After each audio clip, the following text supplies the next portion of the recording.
The CDC says if you are fully vaccinated against COVID-19, you no longer need one of these, both outdoors and indoors, with a few exceptions.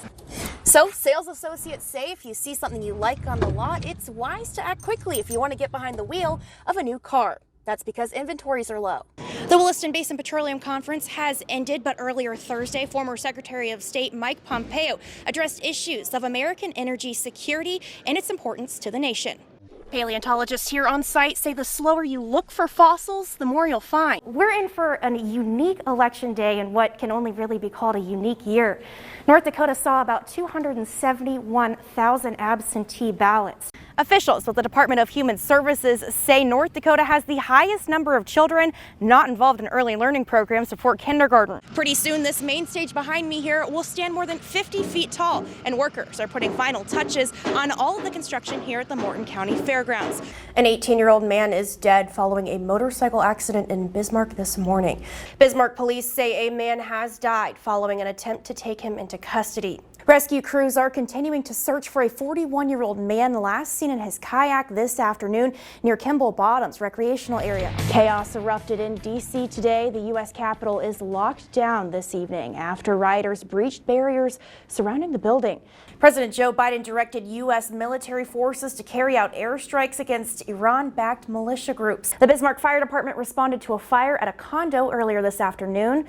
Williston police say a 15-year-old Williston middle school student is in custody and faces charges for bringing a firearm to school yesterday. It's no secret farmers across North Dakota have been heavily impacted during this year's drought.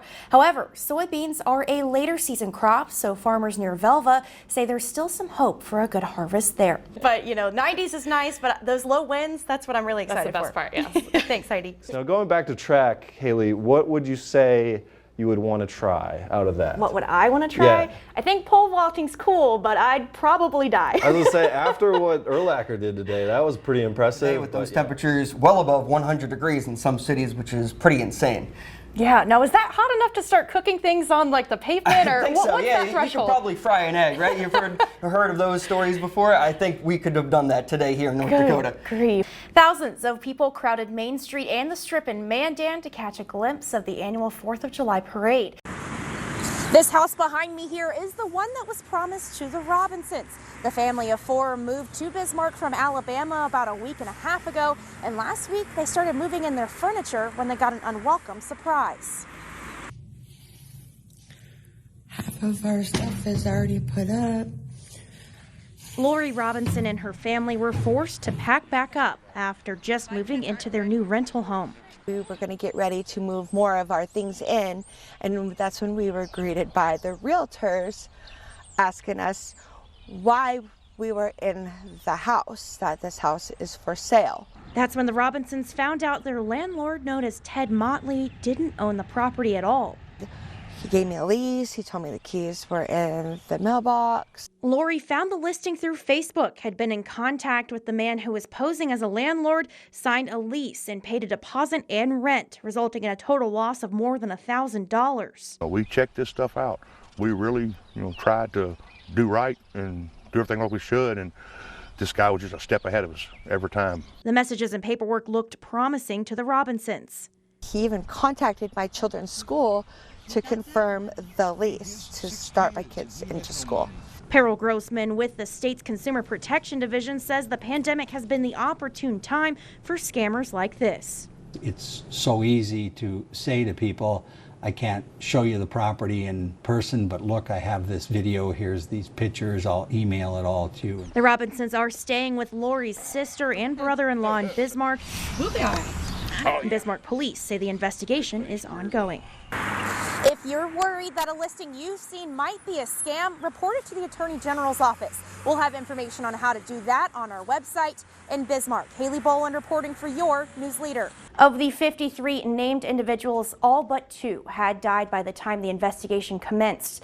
The 2 priests still living were Norman Ducart of Dickinson and John Owens, who had moved to Minnesota but died in October 2020 while the investigation was ongoing. Through the course of the investigation, the North Dakota Attorney General's office identified in this report a 3rd perpetrator not under the jurisdiction of the dioceses, Otto Mugli, a priest at Assumption Abbey in Richardton. Allegations against Norman Ducart and Otto Muegli date back to the 1970s. Ultimately, the Attorney General's office ruled that the statute of limitations had run out on all allegations against Muegli and Ducart, so they could not be charged. I think that's unfortunate. I wish that we had had the opportunity to bring them into court where they could face the charges and respond accordingly. Otto Muegli still lives at Assumption Abbey in Richardton, but was unavailable for comment on the case. Abbot Daniel Maloney, head of Assumption Abbey, has known and worked with Muegli for many years. Do you think he's capable of the things that are in the report from the Attorney General? Possibly, yes. Abbot Maloney says he feels many of the past allegations stem from a lack of education in members of the clergy. Some things that might seem harmless in ordinary family life might present a problem when you're dealing with outside peoples. The report from the Bureau of Criminal Investigation states that Assumption Abbey was notified of sexual abuse allegations against Otto Muegli in 1991. Maloney says Muegli has been on a safety plan since then, meaning that he has not been involved in ministry and works in the business office for Assumption Abbey. Your News leader was able to confirm through the Attorney General's office and neighbors that Norman Ducart still lives at the Dickinson address listed in the BCI report. Yeah. So Norman Ducart does live there? Okay. We attempted to get a comment on the case from Ducart, but he did not answer. Ducart served under the Bismarck Diocese. Bishop David Kagan says even though Ducart could not be charged, he feels the results of the investigation are sufficient. Do you feel at all that the system or the church failed the victims in the report? No. We addressed the issues. That's something for the state to try and reconcile. Kagan also supports the statute of limitations in cases like these. The statute of limitations does serve a purpose that as time goes on, people's memories and recollections aren't as accurate. During the 2019 legislative session, North Dakota lawmakers extended the statute of limitations for cases of sexual abuse, but current law and a Supreme Court ruling prevent that from being applied retroactively. Since the Attorney General's office was unable to charge any of the priests, they have no grounds to be on a registered sex offender list, with the Attorney General saying this. Because they're based on convictions, not just on anything else. They have to be convicted in a court of law. Which allows Ducart to live just down the street from Dickinson Head Start, a preschool in town. In North Dakota, a high-risk sex offender may not reside within 500 feet of a school. Google Maps shows door-to-door Ducart's home and Head Start are about 0.1 mile or 528 feet away from each other. But the property lines are much closer, with an alleyway connecting the two. We contacted Head Start to see if our findings raised concern for the school, and they refused to comment. David Kelly was initially diagnosed with COVID-19 in the first week of December, only a week after having quadruple bypass surgery.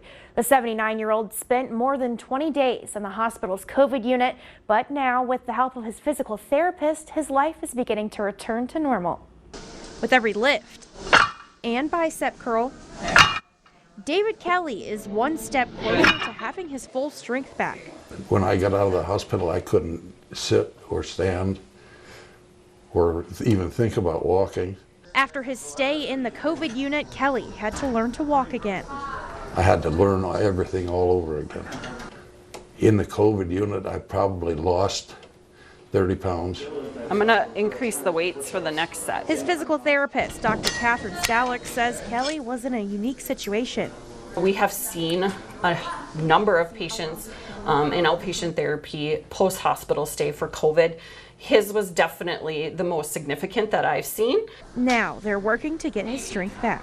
We have spent a lot of our sessions on strengthening.